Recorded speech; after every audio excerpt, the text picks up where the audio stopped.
Vipi wadau, mimi naitwa Jozi, hapa tuko na Steve Spare. Steve, vipi? Poa sana. Inaonekana unauza mambo na spare. Ni spare zipi hizo unauza? Spare za kila aina. Gari zote. Gari zote?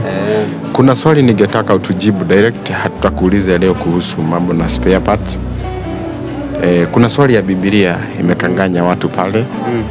Na ningetaka utujibu kwa ufupi ya kwamba kulingana na wewe Adam alipata watoto kadhaa. Ni akina nani na nani?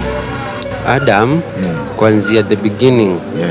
The beginning, that is in the book of Genesis. Yes. Tunaambiwa Mungu aliumba Adam na Eve. Na wakati walifukuzwa kwenye shamba la Edeni, walipata watoto na pia walibarikiwa na watoto wangapi? Wawili. Ambao walikuwa majina yao ilikuwa Cain na Abel. Si ndio? Kuna swali lingine? Haya, na Adamu inasemekana alipata watoto wengine. Naam. Si ndio?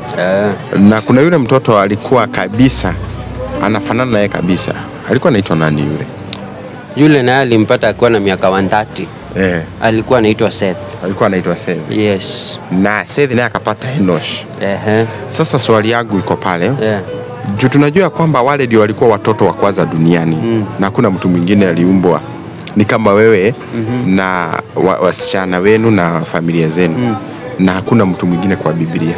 Sasa kulingana na wewe, wale watu ndio ukisoma vizuri walizaana, walienda na kuzaana mpaka tukapata Waisraeli, the Israelites. Ukifuata hiyo vizuri, tunaambiwa aje katika maandiko ama Biblia inasema aje from Adam mpaka kwa Noah. So unajua Noah alitoka kwenye lineage ya nani? Ya Adam. Sasa swali yangu ni je, sasa before sasa hata tufikie Noah na hao wengine akina Methusela hao wote, huyu ambaye alikuwa karibu anafanana na babake kabisa, alitoa wapi mke? Alitoa wapi bibi ndiye akaeneza generation? Unajua kitambo hakukuwa kwenda kutafuta wake mbali. Watu walikuwa wanaoana wenyewe kwa wenyewe. So ni kumaanisha unapata wewe kama wewe ukiwa George hauendi kutafuta mtu wa mbali, unaoa tu mtu wa familia.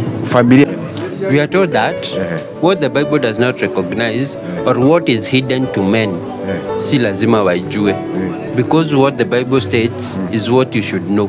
So kenye iftaki ujue wewe kama ufanye nini? Usijue. Bas. Shukrani sana.